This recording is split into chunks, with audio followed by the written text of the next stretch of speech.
और विजय लक्ष्मी हमारे साथ लगातार बनी हुई, उनके पास चलते हैं और जानकारी के लिए विजय लक्ष्मी हमारे साथ दिल्ली इलेक्शंस को लेकर जुड़ रही है। विजय लक्ष्मी जी, ये बताइए कि राजेंद्र नगर में वोटिंग सुबह से पैटर्न किस तरह का है और वहां पर लोग किस मुद्दे को लेकर वोट डालने के लिए निकल रहे हैं? देखिए, यहाँ पर जो लोगों से हमने बातचीत की, ज्यादातर जो लोग हैं वो सफाई की बात करते हुए नजर आए। एक रिजर्व सीट है ये, महिला रिजर्व सीट है, तो यानी तीनों जो पार्टीज की उम्मीदवार हैं वो महिला हैं। वोटर्स क्योंकि सुबह हम यहाँ पहुंच गए थे बहुत अर्ली मॉर्निंग, तो अर्ली मॉर्निंग वोटर्स जो हैं वो ज्यादातर सीनियर सिटीजन ही हमको यहाँ पर दिखाई दिए। खैर, कुछ हमारे साथ वोटर हैं, एक युवा वोटर हैं, उनसे भी बात कर लेते हैं, क्योंकि जितने सीनियर सिटीजन से हमने बात की वो सफाई की बात कर रही थी, तमाम और चीजों की, विकास के मुद्दों की बात यहां ज्यादातर वोटर्स करते नजर आ रहे हैं। लेकिन ये जो युवा वोटर है ये क्या सोच रहे हैं, उसके क्या मुद्दे हैं? मैम, मेरे हिसाब से सारी पॉलिटिकल पार्टी सेम है, बट जब बीजेपी इतने टाइम से है तो एक बार आम आदमी पार्टी को भी ट्राई करते हैं कैसा होता है, बिकॉज अभी तक जितना देखा है बीजेपी जो एमसीडी में थी। ये 17 साल से प्रोविजन स्टोर चला रहे थे और हर दिन 8 से 9 हजार का बिजनेस करते थे। अचानक से ये दोगुना हो गया। जानना चाहते हो कैसे? तो फ्रीडम ऐप को अभी डाउनलोड करें। लाइक इलेक्शन से बहुत टाइम पहले पानी आ ही नहीं रहा था, एंड जैसे ही इलेक्शन का टाइम आया, लाइक 2-3 मंथ से बहुत पानी आ रहा है। पानी, आप बताइए सर, क्या मुद्दा इस बार? हमारा यहाँ पे राजेंद्र नगर का लोकल मुद्दा यहाँ पे सड़कों का है। सफाई तो टाइम टू टाइम होती है यहाँ पे, ऐसी कोई दिक्कत नहीं है, बट सबसे बड़ा है ये हॉकर्स वगैरह ने जो एनक्रोचमेंट कर रखी है। एनक्रोचमेंट भी हमारा इशू है, क्योंकि फुटपाथ पे जगह नहीं है यहाँ पे सीनियर सिटीजन वगैरह चलने की।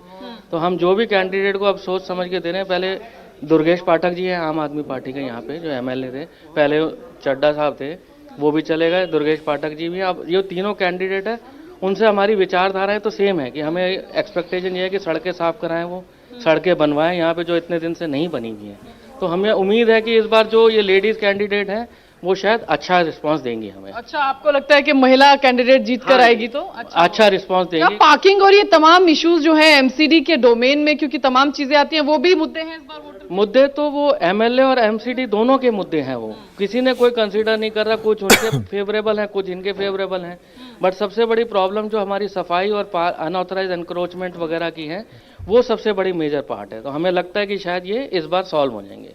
सफाई, और ये कह रहे हैं कि सफाई और जो हॉकर्स हैं, जो एनक्रोचमेंट है इलीगल रोड साइड पर, वो एक बड़ा मुद्दा है यहाँ पर वोटर्स का, क्योंकि पॉश एरिया है। पिछली बार अभी डिलिमिटेशन के बाद इस सीट में काफी परिवर्तन जो है यहाँ पर हुआ है, और रीयूनिफिकेशन के बाद जिस तरह से एमसीडी का चुनाव आ रहा है, तो वोटर के बिल्कुल। तो एक जरा रुक कर लेते हैं हम तिमारपुर का। तिमारपुर में भास्कर मिश्र हमारे साथ जुड़े हैं, बाकी तमाम हमारे जो संवाददाता हमारे जुड़े, लेकिन तिमारपुर इसलिए इंपॉर्टेंट हो जाता है भास्कर, क्योंकि तिमारपुर जो विधानसभा है वहां पर आम आदमी पार्टी के जो विधायक हैं वो वहां पर काबिज हैं, और ऐसे में उसका कितना इफेक्ट उस इलाके में पड़ा है। क्योंकि अगर हम बात करें 2017 की, तो 2017 में तो यहां पर जीत बीजेपी को मिली थी, लेकिन एमएलए के चुनाव में तो यहां पर आम आदमी पार्टी ने बाजी मारी।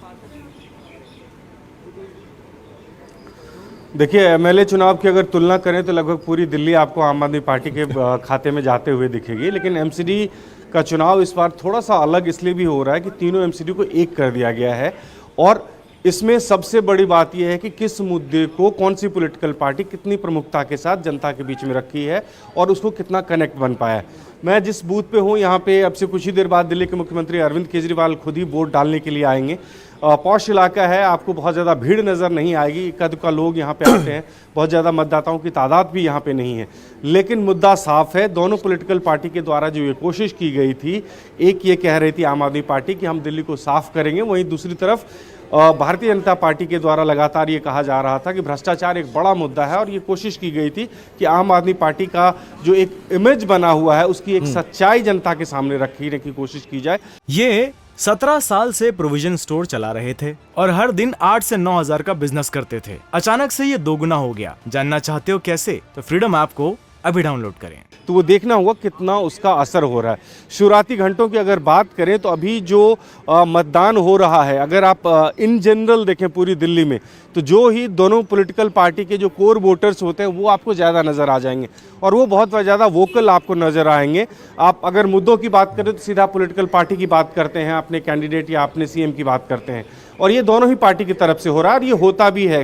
खासकर चुनाव में ये कोशिश की जाती है जो कोर वोटर्स हैं जिनको आपको और काम में लगाना है उनको सबसे पहले मतदान करवाइए और उसके बाद दूसरे काम में वो लोग लगते हैं। भास्कर, कहीं ना कहीं एक टेस्ट तो ये भी हो रहा है ना, एक टेस्ट तो ये भी है भास्कर, कहीं ना कहीं टेस्ट तो एक ये भी है कि 2019 में जब चुनाव हुए लोकसभा के तो बीजेपी ने सातों के सातों यहाँ पर जो पार्लियामेंट्री सीट जीत लिए। उसके बाद जब 2020 में चुनाव हुए दिल्ली विधानसभा के तो वहां पर आम आदमी पार्टी ने साफ कर दिया सब कुछ। तो ऐसे में देखना है कि इंपैक्ट किसका हो रहा है, सांसद का या फिर वहां पर एमएलए का या फिर जो पुराने जो पार्षद है जहां पर बीजेपी काबिज थी।